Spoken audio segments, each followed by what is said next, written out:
வணக்கம் வியூவர்ஸ். தமிழ் கடவுள் முருகன், இவருக்குன்னு அமைஞ்ச 6 படை வீடுகளும் தமிழ்நாட்டிலேயே இருக்கு. இந்த எல்லா படை வீட்டை பத்தியும் நமக்கு நல்லா தெரிஞ்சிருந்தாலும் யாருக்கும் தெரியாத மர்மங்கள் அங்க ஒளிஞ்சிட்டு தான் இருக்கு. அதுல சிலத டெம்பிள் ரகசியம் சேனல்ல பார்க்கலாம். பொதுவா எல்லா குழந்தையும் அம்மா கிட்ட தோன்றி அப்பா கிட்ட வளரும். ஆனா இதுக்கு விதிவிலக்கா முருகன் மட்டும் அப்பாவான சிவனோட நெற்றிக்கண்ல தோன்றி அம்மா பார்வதியால வளர்க்கப்பட்டாங்க. இந்த முருகனோட முதல் படை வீடு பழனி இல்ல, அவர் தெய்வானைய கல்யாணம் செஞ்சுக்கிட்ட திருப்பரங்குன்றம் தான். முருகன் குடியிருக்கிற திருப்பரங்குன்றம் லிங்க வடிவுல இருக்கு. இக்கோயிலின் கருவறை 5 குகைகளை குடைஞ்சு அமைக்கப்பட்டது. இது உண்மையில சிவனுக்காக எழுந்த கோயில்னு இங்கிருக்கிற 7ஆம் நூற்றாண்டு கல்வெட்டு சொல்லுது. முருகனின் 2ஆம் படை வீடு திருச்செந்தூர். உண்மையில சூரபத்மனை அழிச்ச சுப்பிரமணிய சாமி கோயில் கடலுக்குள்ள இருக்கு.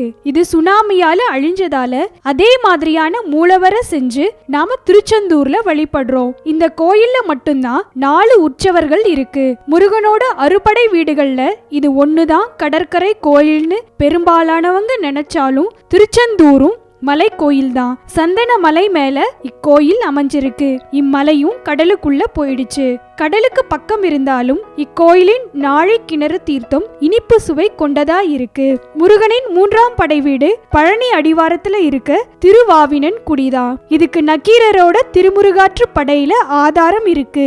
மலை மேல இருக்கிற பழனி தண்டாயுதபாணி சுவாமி திருக்கோயில் பின்னாடி சித்தர் போகரால ஏற்படுத்தப்பட்டு புகழ் அடைஞ்சது. திருவாவினன் குடி மயில் மேல முருகன் உட்கார்ந்திருக்கிற குழந்தை வேலாயுத சுவாமி திருத்தலம். கடவுளுக்கு அழகு குத்துறது, காவடி எடுக்கிறது, இப்படி விதவிதமான வேண்டுதல்கள் முதல்ல உருவான இடம் பழனி. 4ஆம் படை வீடான சுவாமிமலை முருகன் தகப்பன் சுவாமியா குருவா இருந்து சிவனுக்கு உபதேசித்தது. கருவறையில் இருக்கிற முருகன் சந்நிதிக்கு போக தமிழ் மாதங்களை குறிக்கும் 60 படிகள் ஏறணும். இங்க முருகனோட வாகனமான மயிலுக்கு பதிலா இந்திரன் கொடுத்த யானைதான் இருக்கு. பொதுவா முருகன் இடக்கரத்துல வேலும் வலது கரத்தை அபயஹஸ்தமாவும் காட்டுவாரு. ஆனா இங்க முருகன் வலது கரத்துல தண்டம் ஏந்திக்கிட்டு ஊரு முத்திரையோட அருள் செய்யறாரு. 5ஆம் படை வீடான பழமுதிர் சோழ முருகன் சுட்ட பழம் வேணுமா இல்ல சுடாத பழம் வேணுமான்னு ஔவையார பரிசோதிச்ச இடம். இம்மலைக்கு மேல 1000 ஆண்டுகளா தண்ணீர் வந்துட்டு இருக்கிற நூபுர கங்கைங்கிற புனித தீர்த்தம் இருக்கு.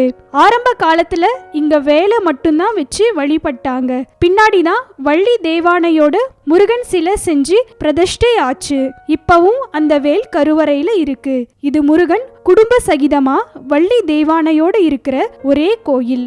6ஆம் படை வீடான திருத்தணி முருகன் வள்ளிய கல்யாணம் செஞ்சுக்கிட்ட இடம். இங்க முருகனை பாக்குறதுக்கு ஒரு வருஷத்தை குறிக்கும் 365 படிகள் ஏறி போகணும். தவிர 1 லட்சம் ருத்ராட்சங்களால் ஆன ருத்ராட்ச மண்டபம் உற்சவர் சன்னதியா இருக்கு. இந்த முருகன் நெஞ்சில சூரனோடு போர் செஞ்ச தழும்பு இன்னமும் இருக்கு. இதுக்கு பக்கத்துல இருக்கிற ஞானமலையில முருகனோட பாதச்சுவடுகள் தத்ரூபமா பதிஞ்சிருக்கு.